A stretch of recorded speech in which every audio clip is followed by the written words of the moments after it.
Hey, it's Berta J, and you're back in my kitchen with me today to make something that I'm calling Berta's Raw Fudge. You don't have to do any cooking. You just have to follow along with what I'm doing. It's very simple. You take 1 cup of rolled oats and put it into your food processor with an S-blade.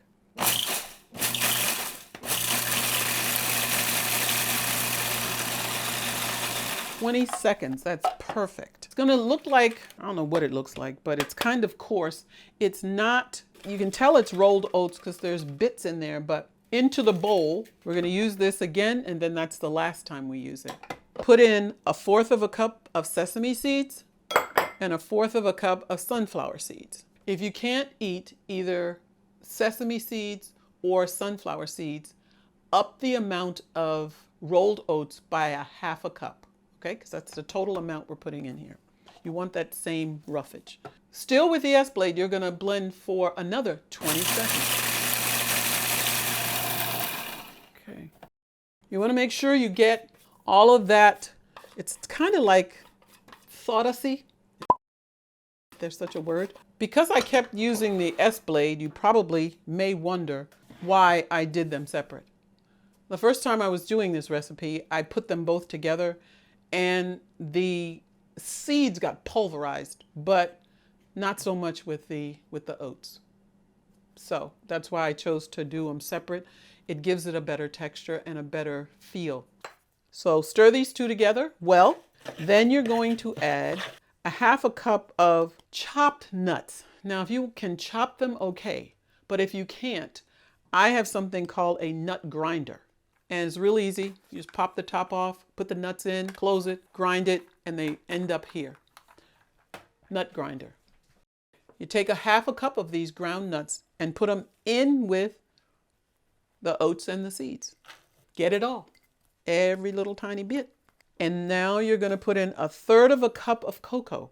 Now this is just cocoa by Hershey's that's unsweetened. Okay? Put that in, sift it in.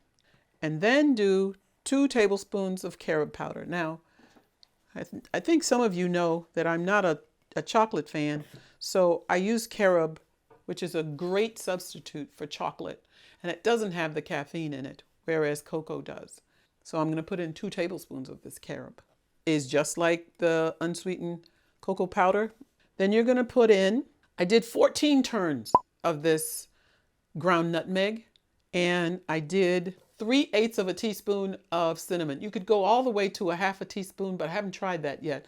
But I know 3/8 is good. Get that all too.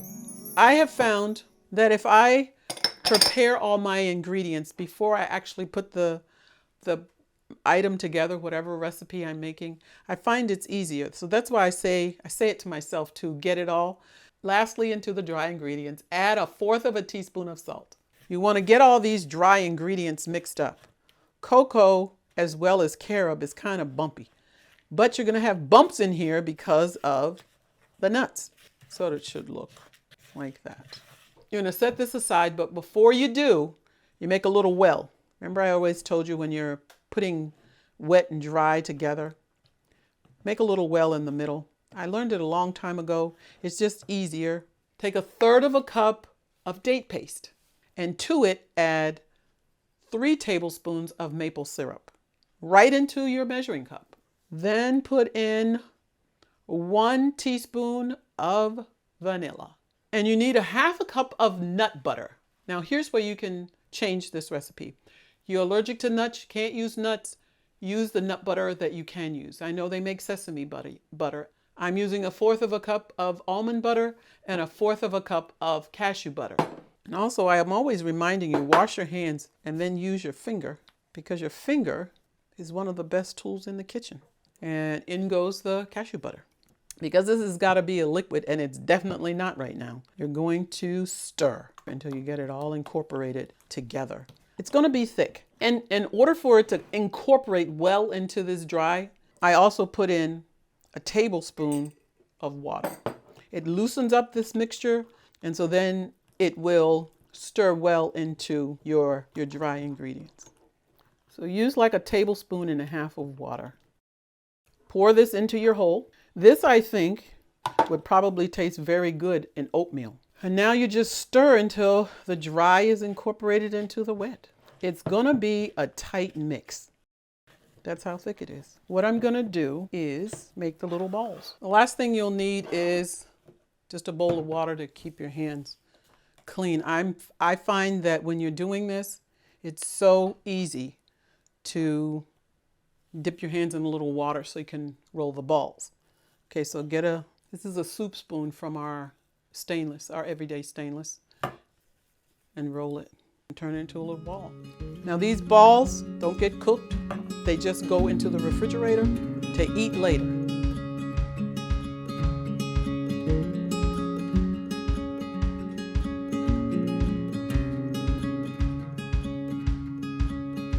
Makes about 21 balls.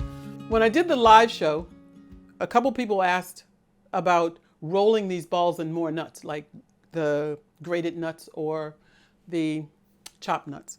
And so I did some. These are chopped nuts. And I'm going to roll a couple of them in it so you can see. They're sticky. Now when you're done with making them into balls, what you do is these get stored in the refrigerator. You could also put them in the freezer if you want to get them extra hard. I like them both ways, but you definitely need to refrigerate them. Someone else asked in the live show, how about coconut? So I just took some coconut shreds. You can use grated coconuts, all unsweetened. This is kind of fun, a stress reliever. Good for children to help you if you have some. Their little hands close to their little desserts.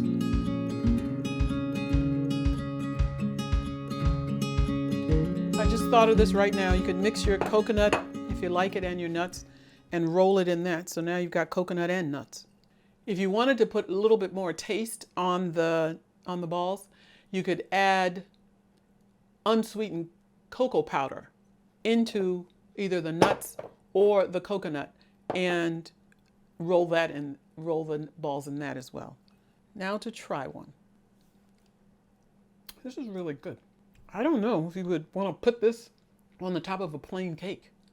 Like instead of a frosting and making it into balls, just glop it on there and put it in. Because it's soft like this, it kind of reminds me of a frosting, a nutty frosting.